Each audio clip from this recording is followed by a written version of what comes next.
할렐루야. 아멘. 할렐루야. 아멘. 우리는 강합니다. 아멘. 우리는 강합니다. 아멘. 예수님이 계시기 때문에 우리는 강합니다. 아멘. 이것을 믿으시고 나아가는 우리 모든 삶이 되기를 예수 그리스도의 이름으로 축복합니다. 아멘. 오늘 교회로 오는 과정 속에서 대다수의 성도님들은 불안을 느끼신 분이 없었을 것입니다. 차를 타고 오는데 반대 차선의 차가 갑자기 돌진해서 자신이 타고 가는 차를 부딪힐 것이다 라며 불안해하면서 차를 타고 오지도 않았을 것입니다. 횡단보도를 건너면서 차가 달려와서 나를 치면 어떡하나 하면서 불안해하지도 않았을 것입니다.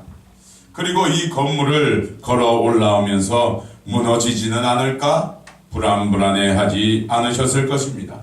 아무런 느낌 없이 안정된 마음으로 차를 타고 왔으며 횡단보도를 건너고 왔을 것이고 그리고 이 건물의 계단을 올라왔을 것입니다. 왜 그럴까요? 왜 그럴까요? 우리 마음 안에는 안전에 대한 믿음이 있기 때문입니다. 보이지 않는 깊은 신뢰의 믿음이 자리 잡고 있기 때문에 불안해하지 않고 나온 것이지요. 반대 차선의 차는 안전하게 운행할 것이라는 믿음, 횡단보도를 건널 때 차들은 신호를 준수할 것이다 라는 믿음, 이 건물은 튼튼히 지어져 무너지지 않을 것이라는 믿음, 우리는 이 믿음 가운데 살고 있는 것이지요. 그 누구도 집 안에 들어가면서 무너질 것으로 여기며 불안해하지 않을 것입니다. 강력한 믿음이지요. 오늘 우리는 믿음에 대해 살펴보고자 합니다. 먼저 말씀의 상황으로 한번 들어가 보겠습니다. 예수님은 말씀대로 사흘 만에 부활하셨습니다. 막혀진 돌문을 여시고 막달라 마리아를 만나 주시었고 엠마오로 가는 제자들과 함께 말씀을 나누셨으며 11 제자가 음식 먹을 때 그들에게 나타나셨습니다. 예수님은 부활하신 후 연약한 제자들을 찾으셨음을 우리는 알 수 있었지요. 그런데 예수님을 만났던 막달라 마리아와 엠마오로 가던 두 제자, 그 제자가 예수님의 부활을 사람에게 알렸지만 그 반응은 냉소적이었습니다. 그 누구도 예수님의 부활의 소식을 들었지만 믿지 아니한 것이지요. 막달라 마리아는 감격에 차서 함께 슬퍼하고 울고 있는 사람들에게 알렸을 것이고 시골로 내려가는 제자들도 가슴이 뜨거워짐을 느끼며 남은 제자들에게 알렸을 것입니다. 다시 한번 말씀을 읽어보도록 하겠습니다. 10절에서 13절의 말씀입니다. 함께 읽어보겠습니다. 시작. 마리아가 가서 예수와 함께하던 사람들이 슬퍼하며 울고 있는 중에 이 일을 알리매 그들은 예수께서 살아나셨다는 것과 마리아에게 보이셨다는 것을 듣고도 믿지 아니하니라. 그 후에 그들 중 2 걸어서 시골로 갈 때에 예수께서 다른 모양으로 그들에게 나타나시니 2 가서 남은 제자들에게 알리었으되 역시 믿지 아니하니라. 아멘. 누구보다도 예수님의 부활의 사실을 간절히 기다렸을 것 같았던 사람들, 예수님이 죽으셨기에 슬픔에 잠겨있던 사람들에게 부활의 소식, 그 부활의 소식은 정말로 복되고 기쁜 소식이었을 것입니다. 하지만 그 결과는 너무나 달랐습니다. 참담합니다. 생명이 살아 역사하는 복된 소식이 전해졌지만 듣는 이들은 믿지 아니하였습니다. 아무도 기쁨의 감격이 일어나지 않습니다. 도대체 왜 그럴까요? 아무리 이해하려고 해도 이해가 되지 않는 부분입니다. 당시에 죽은 자가 살림을 받은 사건, 그 사건이 없었더라면 이해가 될 수도 있습니다. 하지만 제자들은 나사로가 살림을 받았다는 사실을 알고 있었습니다. 그분이 하나님의 아들이시기에 그가 펼치신 능력, 그 능력을 눈으로 모두 보았습니다. 그런데도 예수님이 살아나셨다는 것에 대해서는 믿지 아니하였습니다. 이것을 어떻게 이해해야 할까요? 이 사실을 어떻게 받아들여야 할까요? 예수님은 이 사실에 대해 다음과 같이 우리에게 그 이유를 말씀하고 계십니다. 14절을 함께 읽어보도록 하겠습니다. 함께 읽겠습니다. 시작. 그 후에 11 제자가 음식을 먹을 때에 예수께서 그들에게 나타나사 그들의 믿음 없는 것과 마음이 완악한 것을 꾸짖으시니 이는 자기가 살아난 것을 본 자들의 말을 믿지 아니하리라. 아멘. 예수님께서는 이유를 두 가지로 말씀하고 계십니다. 무엇입니까? 믿음이 없는 것과 마음이 완악한 것. 이 두 가지가 이유라는 것이죠. 부활을 믿지 아니한 그들의 내면에는 이 두 가지가 있었던 것입니다. 굳게 자리 잡고 있었지요. 이것을 통해 제자들은 예수 그리스도의 부활을 믿지 못한 것이죠. 믿음 없는 것과 마음이 완악한 것. 이제 부활의 신앙으로 나아가고자 결단은 우리에게 오늘 말씀을 통해 주시는 것이 있습니다. 첫 번째가 바로 이것입니다. 부활의 신앙은 믿음에서 출발한다는 것입니다. 따라해 볼까요? 부활의 신앙은 믿음에서 출발합니다. 믿음이 없이는 부활이 다가오지 않습니다. 아무리 예수님이 우리의 삶에서 부활을 경험하도록 역사하셔도 우리에게 믿음이 없다라면 더러로 믿지 아니한 제자들과 같은 모습이 된다는 것이죠. 이제 제자들이 왜 부활을 믿지 아니하였는지 이해가 되기 시작합니다. 그들에게 믿음이 없기 때문입니다. 믿지 아니한 이유가 믿음이 없다라는 결론. 물론 이 결론은 단순한 결론인 것 같습니다. 하지만 아닙니다. 결코 단순하지 않습니다.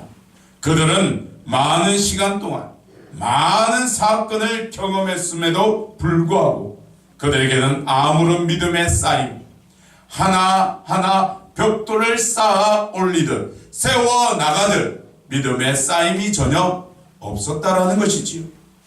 예수님이 병자를 치유함을 통해 능히 하지 못할 일을 보았음에도 불구하고 떡 5개와 물고기 2마리밖에 없어도 배고픈 5,000명을 먹이심을 보여주어도 나사로야 나오라라는 그 명령을 통하여 나사로가 살아나는 것을 보아도 그들에게는 믿음의 쌓임이 없었다라는 것이지요. 골로새서 2장 7절에 이렇게 말씀하고 계십니다. 그 안에 뿌리를 박으며 세움을 받아 교훈을 받은 대로 믿음에 굳게 서서 감사함을 넘치게 하라. 믿음에 굳게 서기 위해서는 세움을 받아야 한다고 말씀합니다. 이 세움은 예수 그리스도를 통한 세워짐이지요. 믿음의 세워짐입니다. 세워지다라는 단어의 의미가 무엇이라고 전에 선포했습니까? 건축물을 세우기 위해 벽돌을 한 장 한 장 쌓아 올리는 것을 의미한다라고 하였습니다. 즉 풍성한 믿음은 굳게 서기 위해서는 우리는 예수님을 통한 모든 역사 가운데서 그 은혜를 발견하고 하나하나 쌓아 올라가야 한다는 것이지요. 지난주 두 권사님으로부터 간증을 듣게 되었습니다. 한 분은 11조에 대한 간증이었고 또 다른 한 분은 재정의 열림에 대한 간증이었습니다. 11조에 대한 간증은 이것이었습니다. 11조를 하면 생활에 부족함이 있을 것 같았지만 말라기 3장 10절의 말씀 하늘문을 열고 너에게 복을 쌓을 곳이 없는가 없도록 붙지 아니하나 보라라는 이 말씀을 의지하고 믿으며 11조를 한 결과 오히려 11조를 통해 더욱 풍성한 수입이 생겼고 11조가 점점점 늘어가는 것을 보았을 때 11조에 대한 그 믿음이 더 생긴다라고 고백을 하였습니다. 권사님은 11조에 대한 믿음이 하나하나 쌓여갔다라는 것이지요. 그 믿음이 온전한 자기의 믿음으로 고백되어졌기에 삶에서 복된 부활의 역사가 경험되고 있는 것입니다. 재정에 대한 간증도 마찬가지입니다. 그 간증문을 보면 우리가 작다고 여겨지는 것도 믿음에 대한 고백으로 드려지며 자신의 삶의 재정에 대한 믿음의 벽돌을 하나하나 쌓아 올리고 있는 것을 보았습니다. 저는 예상합니다. 그 벽돌의 쌓여짐을 통해 풍성한 재정의 건축물이 삶에서 우뚝 세워질 줄로 믿습니다. 아멘. 믿음이 바로 이것입니다. 믿음은 쌓여짐입니다. 물론 구원에 대한 믿음은 한순간에 생기지요. 하지만 우리 삶에서 부활을 경험하고 천국을 맛보기 위한 믿음은 쌓아 올라가야 합니다.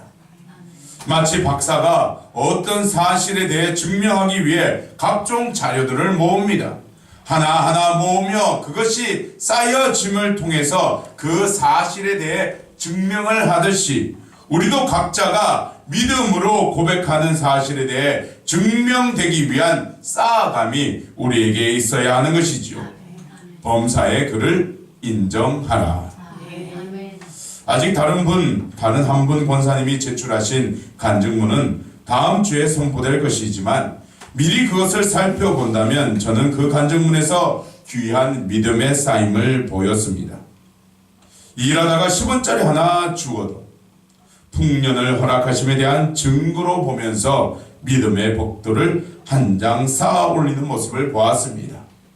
그리고 돌아가신 장모님을 위해 화분을 준비하는 남편에게 자녀가 그 화분의 대금을 대신 내어주겠다라는 것을 통해 재정의 풍년을 부어주심이라는 믿음의 벽돌을 또 한 장 올리는 것을 보았습니다.